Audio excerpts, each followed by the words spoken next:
Participaremos ahora de la presentación. Now we will have the presentation of the CLAYSS-UNESCO book, Solidarity as the Future of Education, Insights from the Ibero-American Service Learning Experience.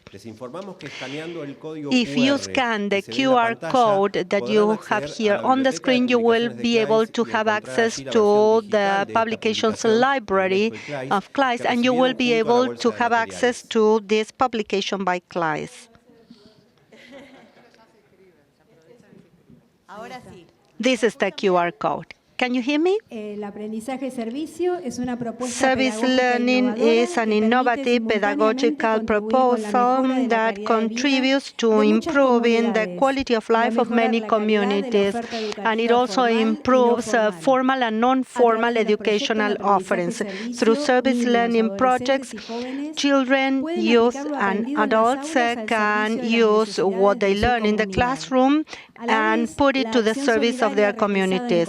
The solidarity action performed in the real world allows participants to learn new knowledge and develop skills for life, work, and citizen participation. Now we will have Zelmira May from UNESCO, Latin America, Elena Massat from CLAYSS, and María Nieves Tapia, Director of CLAYSS. Comments will be made by Daniel Filmus, the Director of the Ibero-American Center for Research in Science, Technology and Innovation. Luz Avruj will be the moderator, and I'll give the floor to you, Luz. Thank you. All right. This is a great moment to present a book on service learning. This was authored not just by CLAYSS, but also UNESCO. So this fills us with pride and with joy. This is a dream come true. If you recall, last year, we had a similar panel with Nieves and Zelmira. Or it was just Zelmira. Well, it was more or less like that. And they talk about the 2021 UNESCO report reimagining the futures of education. And Zelmira said, you are doing what this report indicates. So that was the start of this dream, to try to connect the report with your experience all over the region. And this is how solidarity as the future of education came to life. You can download the book through this QR code. So today we want to talk to the authors of this publication. So we are going to listen to Zelmira May, Elena Massat, who was responsible for compiling all the experiences, and we will also have comments from one commentator. We will expect it to have two. And that will be Daniel. We also anticipated to have Oscar Giglione, who is the Secretary of Innovative Education and Planning for the City of Buenos Aires, but unfortunately he was unable to join us. But we wanted to have two commentators.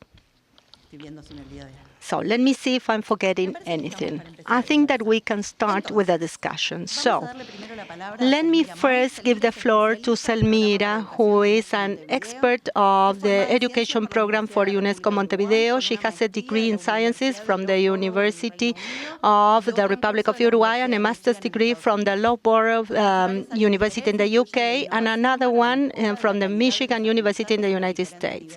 Her fields of interest include innovation for improving the quality of learning at different levels and development of competencies to meet the challenges of the future world. The work translating recommendations and global frameworks into concrete actions to support educational systems in the region are part of her daily work. She focuses her work on the intersection between education, science, technology, including the use of technology and promotion of sustainable development, focusing on the importance of learning. Zelmira. I always find it funny when somebody introduces me, because what I am and what I like doing have more to do with this book than what I studied throughout my career. So let me start by saying good morning, saying hi to all the speakers, and once again, thanks to CLAYSS for the invitation to take part in this conference. As Nieves said, 2 years ago in a different room, we celebrated CLAYSS' anniversary, and I was there speaking for the first time on service learning. I was invited because in 2021, a report by UNESCO was published. UNESCO has this wonderful habit of inviting experts, scholars specialized in education in their respective countries to talk about the kind of education that we need. So they come up with a number of publications, and the FOG report, the LORS report. I'm sure that you know them better through the 4 pillars of education: learning by doing, learning. Well, we have some pun on words in these pillars, learning how to live together. So when you look at this 10 years later, when another report is published, all these concepts are still valid. The Lord's report dates back from 1996.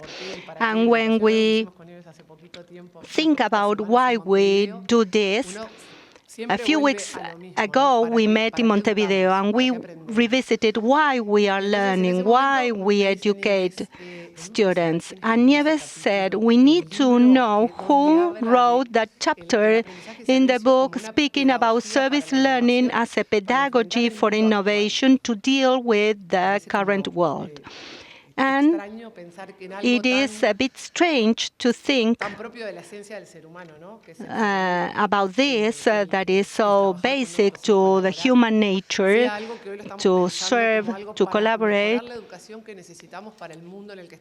How we can use this to improve the world we are living in, and how we can make sure that we step up to the challenges that the world poses, with some challenges and situations that are still uncomfortable. The environmental challenges, the climate change issue. Are we ready for that? The world and the polarization in the global world.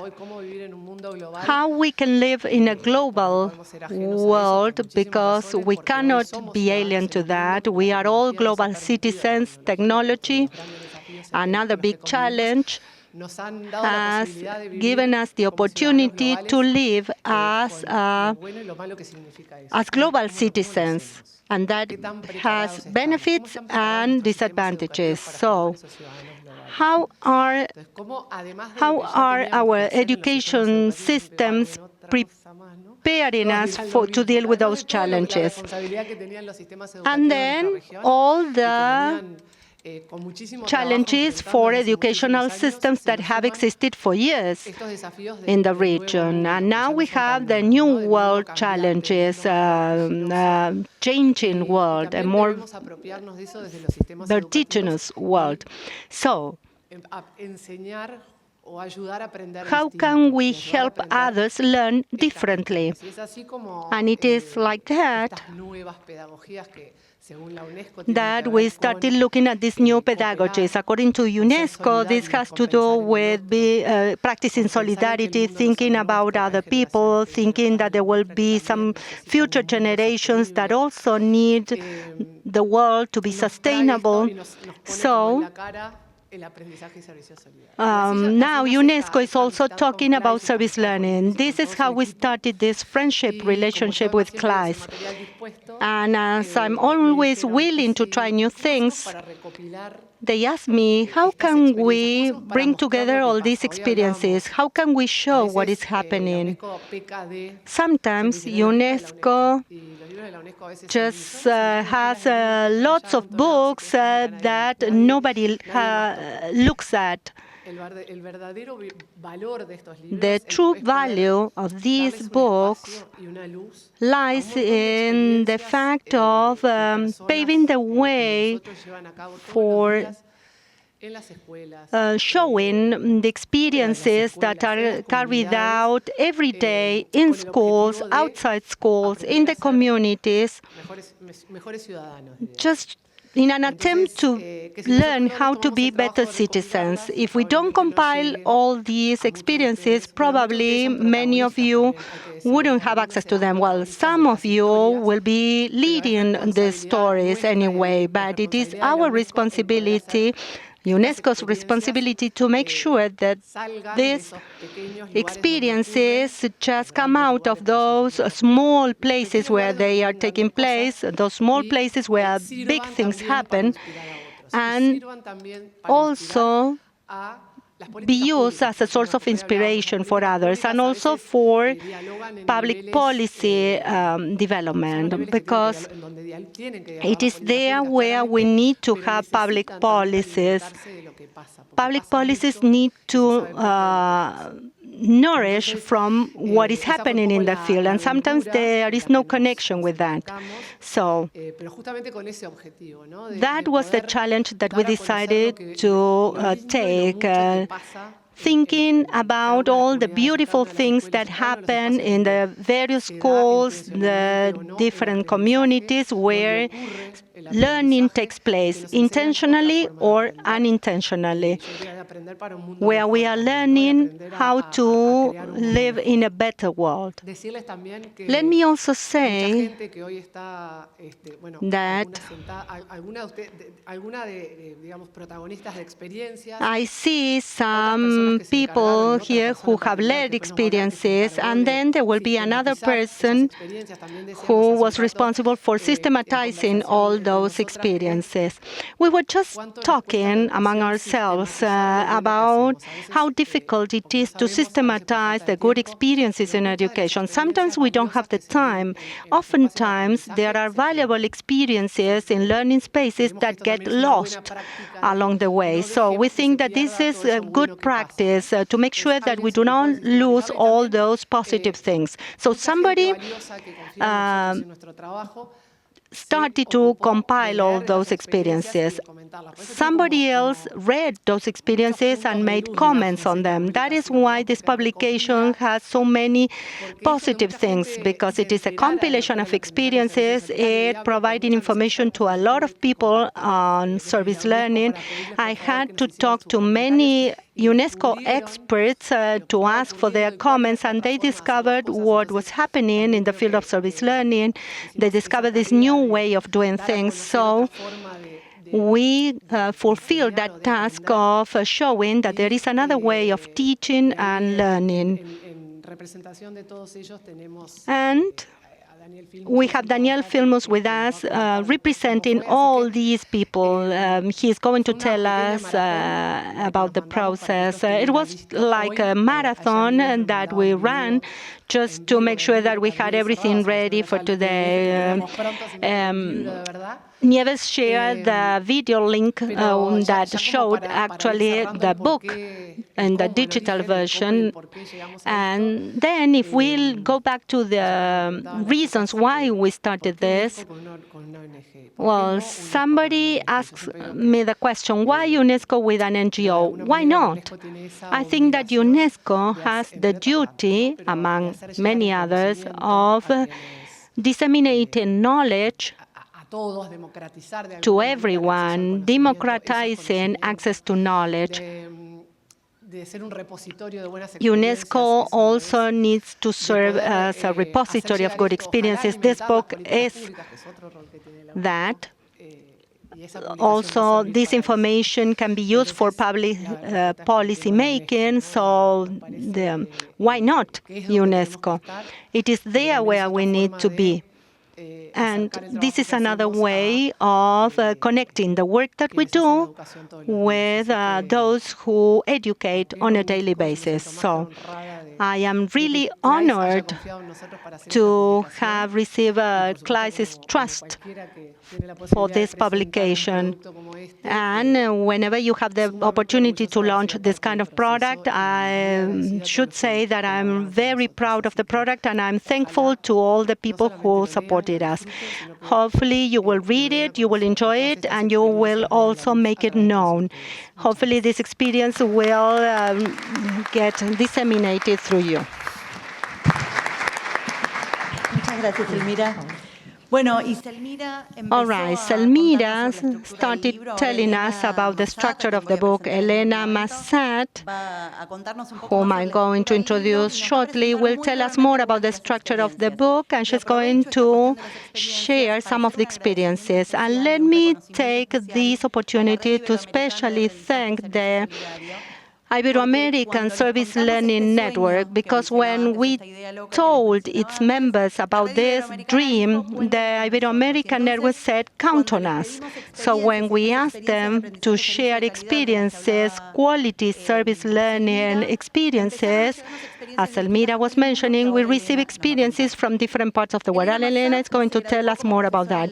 She graduated in literature from the University of Buenos Aires. She was a teacher in secondary education and higher education institutions. She also worked several years in different news outlets in Argentina, and she has been a member of the National Service Learning Program at the Ministry of Education, and she is also the editor of Successful Service Learning Experiences. When you go into the book, you will see that her name is everywhere, because she has the fortune and the ability of being excellent at summarizing service learning experiences. Okay. Hola, buenos días. Good morning. Yeah, I work on service learning experiences, but before I start giving you this overview of the book, the first thing I would like to do is recommend that you read it, because it's truly wonderful. As Zelmira mentioned, it's this dialogue between UNESCO and CLAYSS. And in this case, it consists of the fact that the book is structured around 9 statements made in the UNESCO document in 2022, reimagining a new social contract for education, reimagining our futures together. What does this mean? That this book is divided into 9 chapters. Each chapter is headed by one of the statements. And then what I did was to summarize and write about service learning experiences that proved that statement, and then come the comments of the specialists. We have one here. We are fortunate to have one here with us. These experiences were conducted in the past 25 years. Some of them were there for 1 year. Others are still in course. They are all from the Ibero-Americas. And although the book focuses on the school, as you know, as most of you know, this is a pedagogy that can be developed at all levels of education and at all modalities. So you will find examples of all those cases. Why do I start by recommending that you read it? In this book, you will find more than 100 institutions that do service learning. An institution is not the same as an experience because some institutions have lots of experiences. For instance, the University of Buenos Aires, just to mention one. Of course, they are not all fully developed, but in every case, you will find the links to the publications, to the texts, or to the audiovisual material, where you can delve more deeply into the experience as a whole. So this book, that is beautiful, has a lot of information. It's a very rich book. That's the first reason why I recommend it. And the second is because the comments are truly enlightening. And finally, and most importantly, is because reading experiences does you well. I mean, it connects us with the luminous side of humanity, with the people that, as Nieves just mentioned, do not say, oh, that's terrible, and that's it, but those that put their intelligence at the service of the other, and mainly at a moment that is so dark as our common house is experiencing. And there is something that is very notorious, and Zelmira just mentioned, and that is how clearly we can see the enthusiasm of the commentators when it's their turn to talk. I mean, they are enthusiastic. They read about it and they get enthusiastic. That's essential. That's why I thank Nieves for once more. I mean, since 2005, I've been invited to this part of the experiences.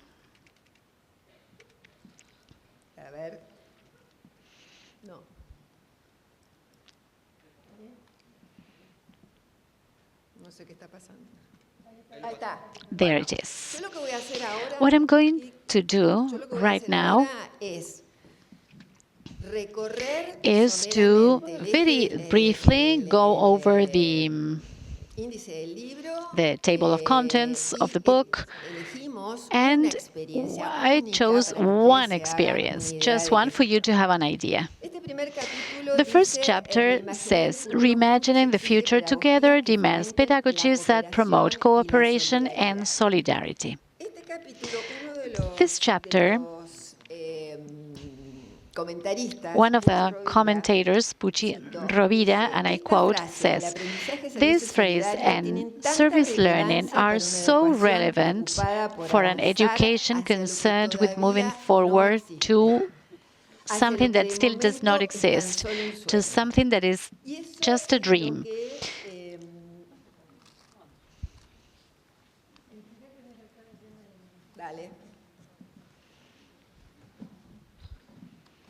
A ver, esto.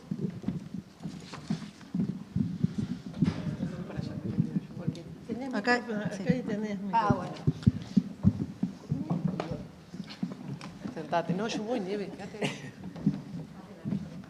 Bueno, sentate acá en medio entonces.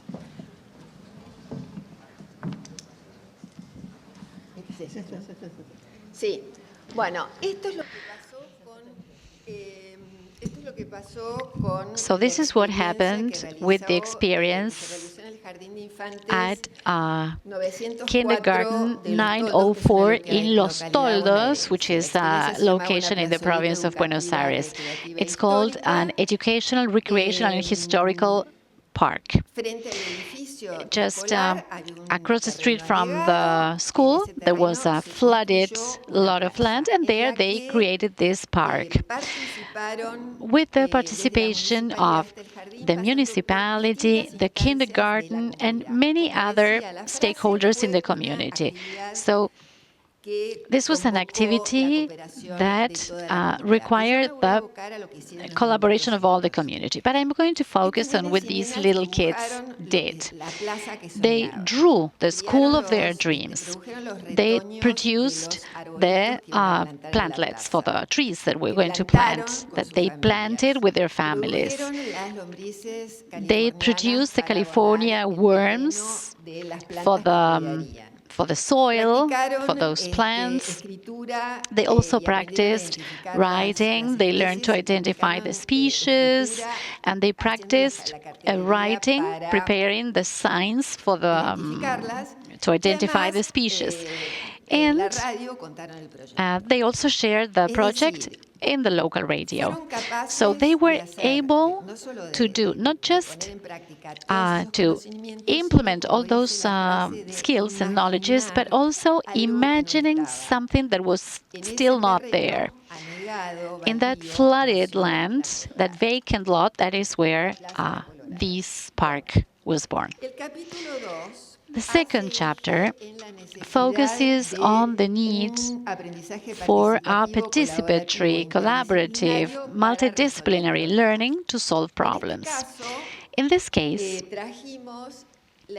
we brought the experience of this eco school from Granada in Spain, La Inmaculada, and the experience is an elementary school experience, a beautiful experience as well, that is called Our River Needs You.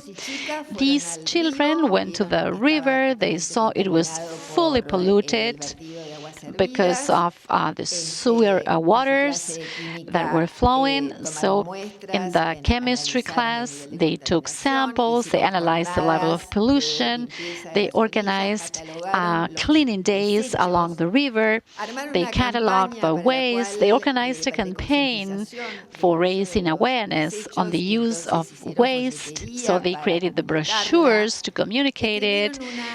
They wrote a note to the city government for them to create a plant for processing these wastewaters, and that led to demonstration with posters. The children made it in the media. They were on TV in this town that is called Salar. And as Nieves was saying before, here you can see the learning as to citizen engagement that these children have, and also in the previous experience. Chapter 3 makes a detailed analysis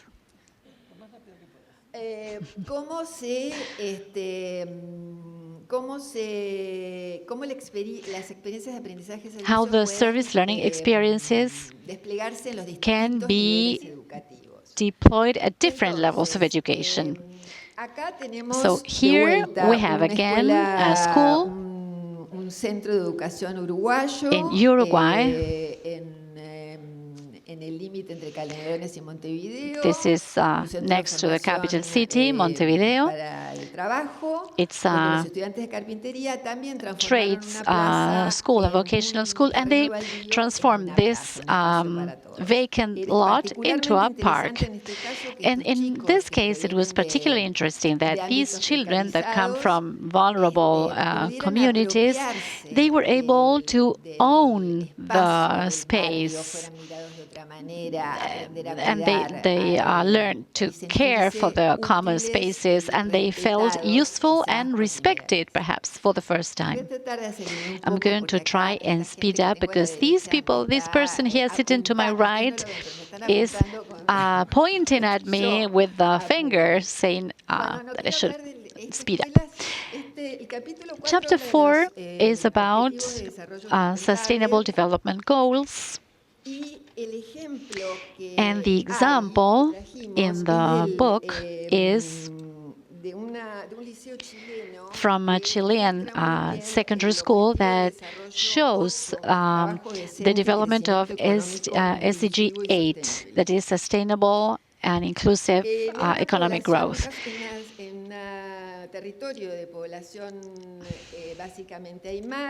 This is basically a region of original populations, Aymara, and there they've been producing handmade wine that is called pintatane, but as it's very handmade, they had many difficulties.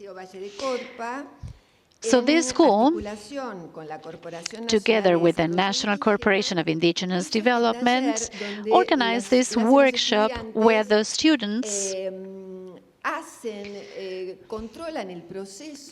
monitor the production process to ensure that it meets the standards, the legal standards, to sell it in the market. So after that, the marketing of the product grew a lot. This is my favorite. I cannot skip it because it's my favorite. Here, chapter 6 is about one of the, I think, most interesting aspects of service learning, that is horizontal solidarity. This means, and this was a revelation for me, thank you, Nieves, in 2006, this was a turning point for me. And it's about the respect. I think what's one of the most difficult aspects, the respect for the knowledge of the others, of the community where we're going to act. The students are supposed to approach service with a humble spirit and a non-paternalistic spirit. This is perhaps even more difficult at the higher levels, at the higher education, for obvious reasons. So I was very interested in sharing this experience at Salta University. In this case, the students had to, in order to pass the subject on renewable energies, they had to manufacture a device for the use of renewable energy. And they saw that in a community, there was an Aboriginal community from the Koyas, the women there washed their clothes in a stream that from the de-icing, so their hands were frozen. So their project was to create solar panels for the houses. When they proposed it at the community, the men agreed, but they had seen the women wash their clothes, so they wanted the women to give their opinion. What the women dared answer, they say they didn't want that, because for them, getting together next to the stream was an opportunity for them to share news, to talk among them. So the students redesigned the project, and they created like a washing facility with a solar panel. So there they solved the problem of the hot water, of the cold water, actually, without losing respect for their habits. I'm going to skip many things I was planning to say, and I move into the final chapter to conclude. The final chapter is on the re-elaboration of the school organization.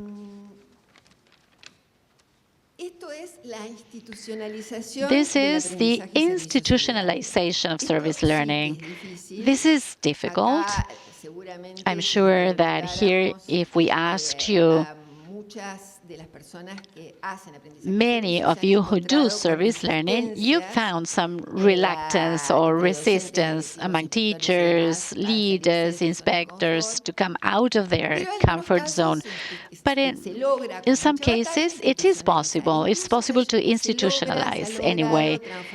It has even been possible to transform the institutional educational project into a solidarity institutional educational project. That's why I would like to finish with this school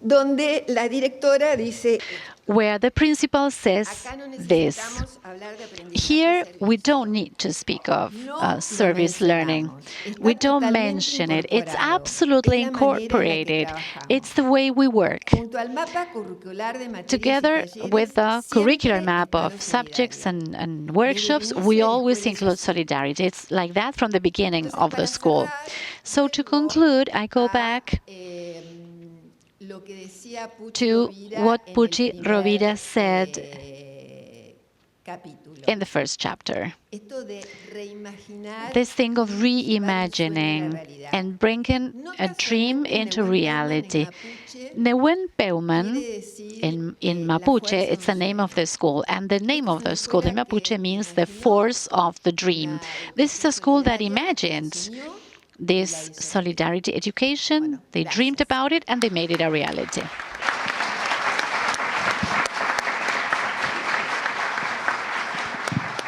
Bueno, muchas gracias, Elena. Thank you, Desde Elena. ya que todos los Of capítulos course, son all the chapters absolutamente are ricos y enriquecedores.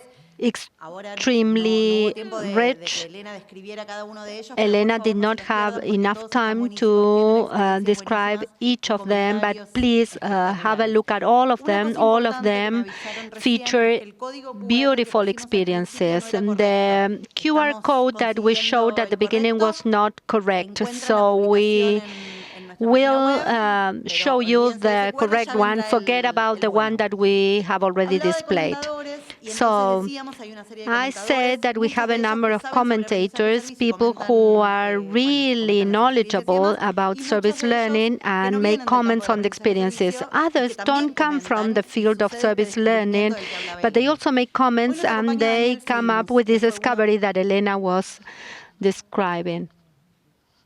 Bien, pido disculpas entonces. Entonces, va cambio de planes. So there was a change of plans. Nieves is going to speak now. She has already been introduced. So go ahead, Nieves. Gracias, Luz. Thank you, Luz. A ver, tuvimos como contó Zelmira.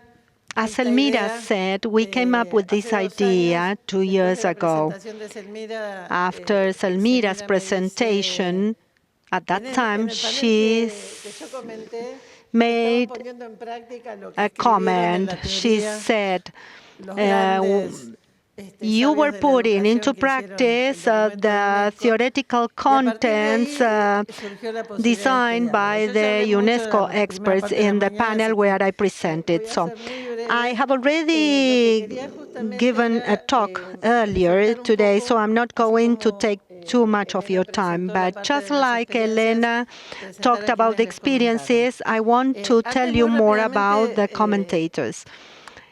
decir un agradecimiento que Let me ya fue also dicho, que Luz lo begin mencionó, by giving pero que me thanks. parece interesante que I la red think iberoamericana it is se interesting to movilizó know para that este the libro y de alguna Ibero-American manera Service Learning coautora Network con Zelmira y conmigo y con los comentaristas mobilized to provide esta obra. support to this book. Pero también que cuando ustedes la vean van a We ver have que, some commentators Argentina, from that Uruguay network, y but when you España read the book, you will tienen see más that Argentina, experiencias que otros Uruguay, and países. Spain have Y shared esto no more es casualidad, experiences tiene que ver than con lo que other le countries. escuchamos But this decir doesn't antes a happen Sergio by Real. chance. This has to do with Argentina, what Uruguay y Sergio Real España said tienen earlier. desde hace Argentina, años, Uruguay, and Spain premio presidencial en el have caso de for Argentina, years concurso en el organized caso presidential de awards. Uruguay, That is the case of premio en el caso de Argentina, España, a competition que les in the ha case of permitido Uruguay, compilar awards in the case y of Spain. sistematizar So they have centenares been de able to experiencias. Y systematize entonces yo me acuerdo cuando nos hundreds llegó la of respuesta de la Red experiences. Española de So Aprendizaje-Servicio, en donde para cada when we frase de la UNESCO received había por lo the menos 5 experiencias reply distintas, from the hubiéramos network, podido we hacer un had libro 5 solo de experiences España. for every Muchas question gracias. raised Y, by y UNESCO from también países Spain. en So donde quizás el thanks aprendizaje-servicio está thank you recién to empezando a Spain. difundirse, pero que ya And in tenían other alguna countries, they were experiencia just que taking valía their la pena early rescatar. steps, but they already have Entre los some comentadores, experiences como worth decía sharing. Zelmira, As tratamos de Zelmira hacer un said, combo entre we try to especialistas que combine llevan muchos as años commentators, trabajando en el experts campo who del have been aprendizaje-servicio, working in como the field of los service especialistas learning de la for a Universidad de long time, Barcelona, like the experts from the University of Barcelona. We also have Marcela Romero with us. Where are you, Marcela? Marcela is one of the commentators, and she was a pioneer in service learning in Chile.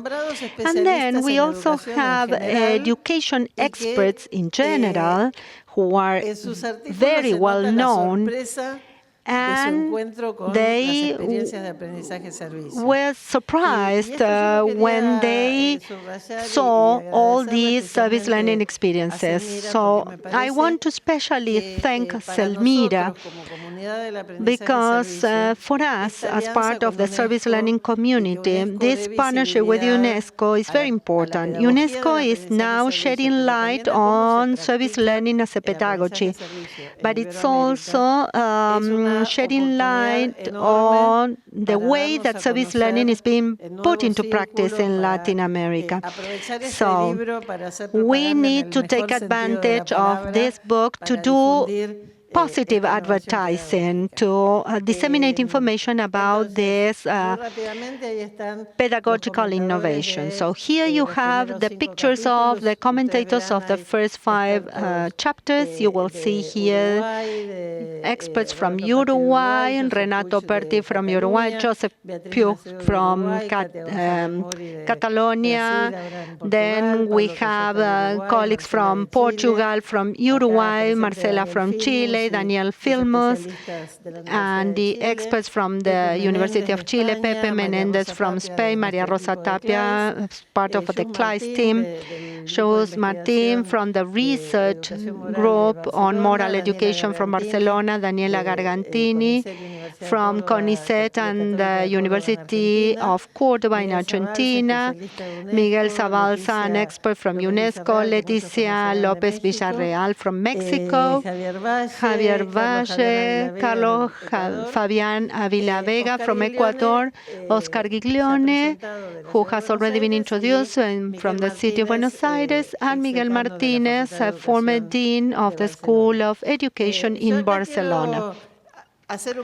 So let me make a comment now, and this relates back to what we discussed earlier this morning, how to educate democratic citizens in an increasingly intolerant and polarized society. We had deliberately invited Oscar Giglione. He is part of the current administration that belongs to a political party that is quite different from the political party that Daniel Filmus belongs to. In Argentina, we call it the divide that separates political positions. We have different names in different countries, but all of us have some polarization. And what we are proud of with regard to the book is that here we do away with all those divides, all those cracks. So we have educators coming from different backgrounds, different ideological positions, different individual stories, but all of them converge in highlighting the positive aspects of service learning. So, I think having visibility is very useful for us, but this book should be approached as a reflection on our own practice in order to be ready to take up new challenges in service learning. Luz is going to introduce him formally, but as many of you already know, Daniel has attended several conferences here and in other places.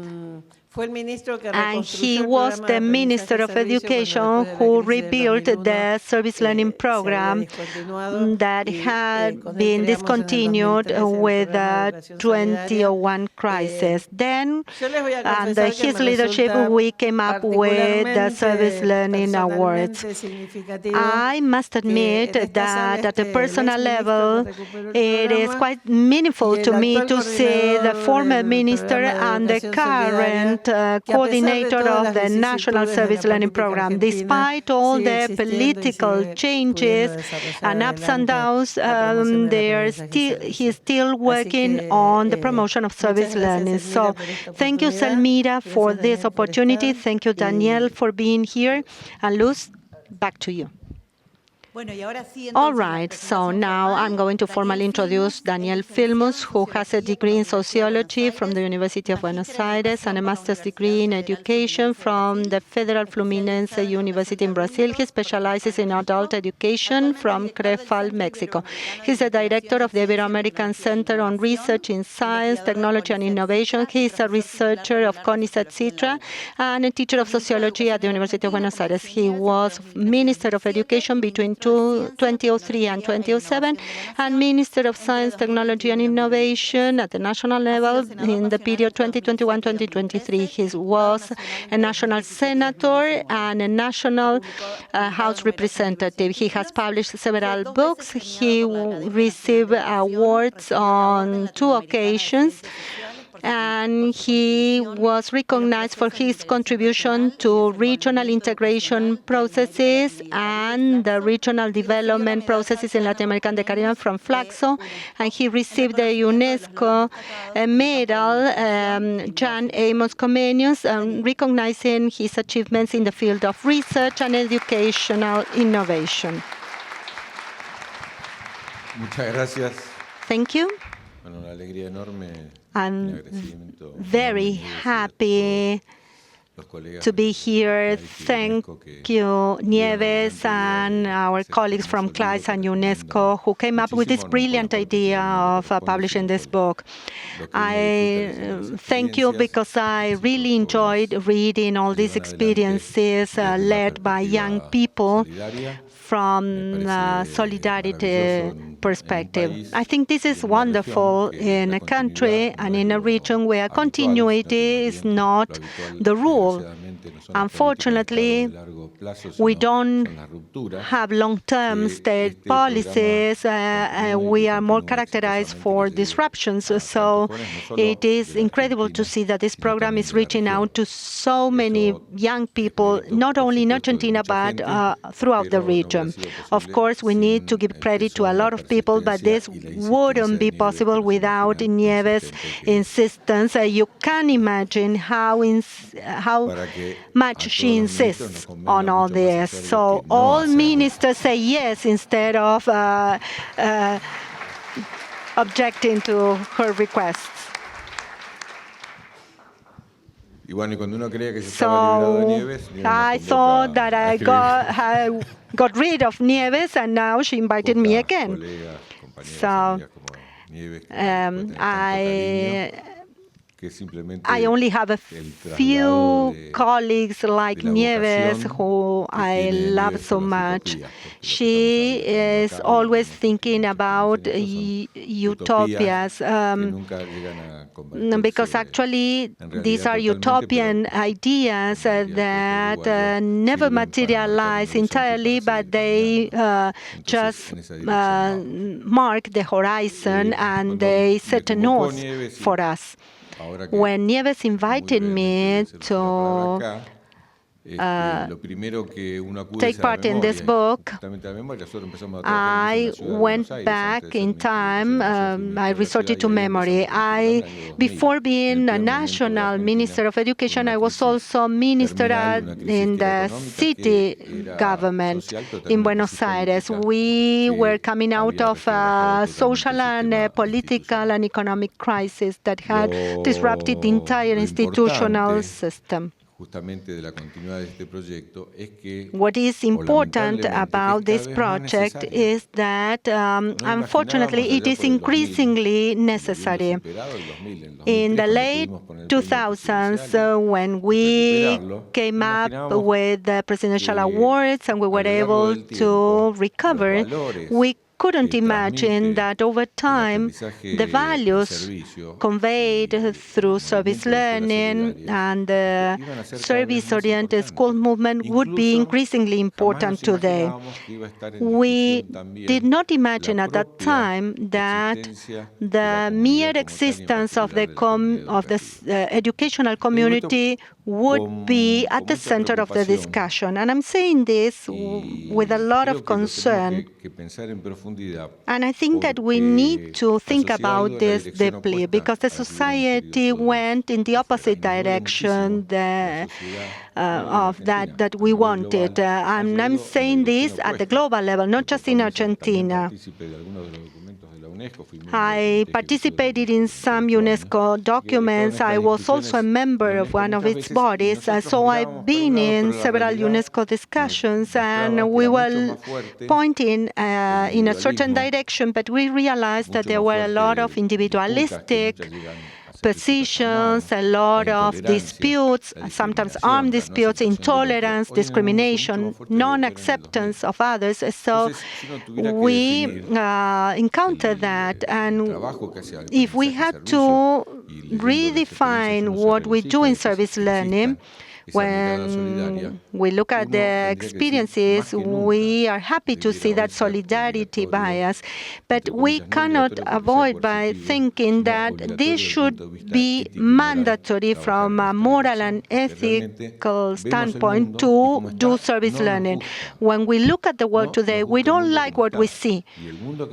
And the world that education presents, the world that we were aiming at today, leads us to some counterculture. Today, education is trying to go against opposite forces that try to create fragmentation, divides, and in many places in the world, wars, where children, young people, and adults are being affected. So we need to reflect on this, and we need to become activists in this field. So the UNESCO and CLAYSS partnership should inspire many more partnerships. Let me refer to some theoretical notions. When education was conceived as such, for those of us educators who were trained as teachers, professors, or with a degree in education, when we studied Durkheim, the first sociologist of education, he said that society tends to a division through the social division of labor, and there are centrifugal forces. So, to counter those centrifugal forces with individualistic beliefs and positions, we need education. Education is the institution that creates the centripetal forces that allows us, with our differences, to coexist in a common space, the space of school, where there is a relationship based on respect as a result of knowledge. And also there is a basis of solidarity that allows us to build knowledge throughout our life. Going back to Umberto Eco, paraphrasing him, he distinguished modernity from old times. We can talk about paths and highways. In modern times, we have highways. So when you want to go into a highway, the first thing that you want to do is to leave that highway, because there is no difference. You can go onto any highway around the world, and all of them look alike. And then he says that we miss what was rich about the old times, the paths, because you learn as you walk. Now we are taught that education is a multiple choice exercise. So if you consider what you knew at the beginning and what you know now, then more or less you get the result that is equal to school. But actually, we need to consider our relationship with the teacher, our relationship with the school, and the efforts made by our teachers to make sure that there is a democratic distribution of knowledge despite all difficulties. But at the same time, when we study, we realize that you can't convey knowledge without conveying values. By conveying or relaying knowledge, you are relaying values. If we don't respect our students, then it doesn't make any sense for us to teach them and ask them to learn everything by heart. That is why there is so much study devoted to the explicit and the hidden curriculum. I can't just exercise solidarity because somebody is asking me a question about solidarity. You learn how to practice solidarity, how to practice democracy by being democratic or being prone to solidarity. Sometimes in the school, that is given a different name, but the name doesn't matter. What matters is the essence of this kind of learning. Now, why do we think that it is increasingly important? I recommend that you read a philosopher, Byung-Chul Han, who says that after the pandemic, we have seen an increase in individualistic and competitive positions. This idea that you can save yourself on your own. A lot of people discover homework or home office work without connecting with other people. And now we also see a boom in homeschooling. It seems that all of us can replace teachers with computers and the school with the network, with the internet. And as we know that algorithms just convey to us opinions that are similar to ours. So we would only learn about a discriminatory line of thinking if we discriminate. So, we would just pass our entire life measuring success according to the number of likes.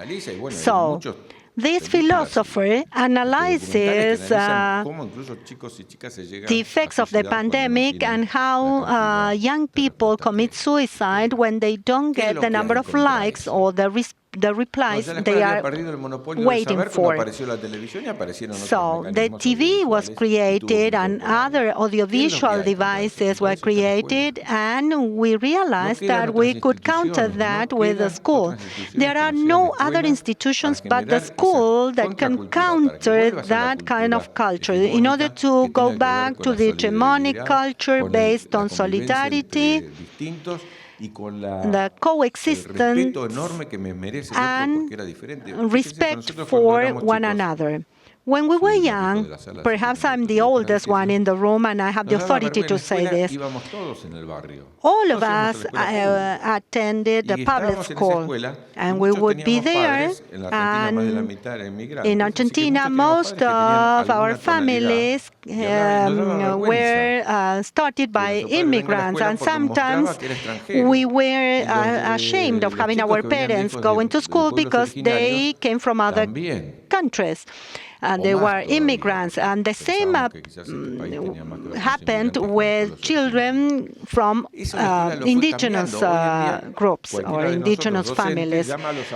Today, that has changed at school because as teachers, we invite grandparents to show that diversity is one way of learning. If you are different, I can learn from you.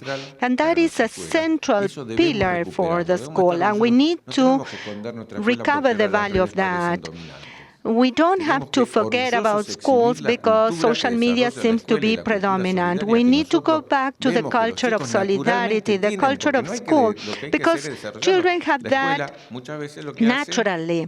The school oftentimes prevents children from naturally deploying solidarity, but all of them are curious. Sometimes they ask questions, they ask why, and parents don't have the answers. Children are naturally prone to practice solidarity. So how can we promote that at school, and how can we generate a different type of coexistence without that kind of separation or divide? Of course, we need diverse ideas, but I don't want to refer to our country, but Pope Francis has just been emphatic about the issue of migrants and how much intolerance there is. Quite recently, there was a clear example of discrimination that was shown as something natural. So, when you look at all these experiences, when you read the book, when you analyze the tradition and the history of CLAYSS, and when you see what has happened in Argentina and in many places in the world, you realize that you need to resort back to the school. We don't need to be afraid of social media or of mobile phones. The school needs to teach us how to use those phones and social media as tools to practice solidarity, as tools to come together, as tools to recover our utopias. The utopia of a peaceful world where everybody has a dignified life, where we can learn from our differences, and we realize that differences are not equal to inequalities. UNESCO and CLAYSS fight against inequality, not against differences. Differences enrich us, inequalities exclude us. So I think that this is a difference that we have highlighted and pointed out often, many times in this room. We have done it in different places. We will never get tired of doing that because we persevere, we insist, as Nieves teaches us, to insist on building a better world. Thank you.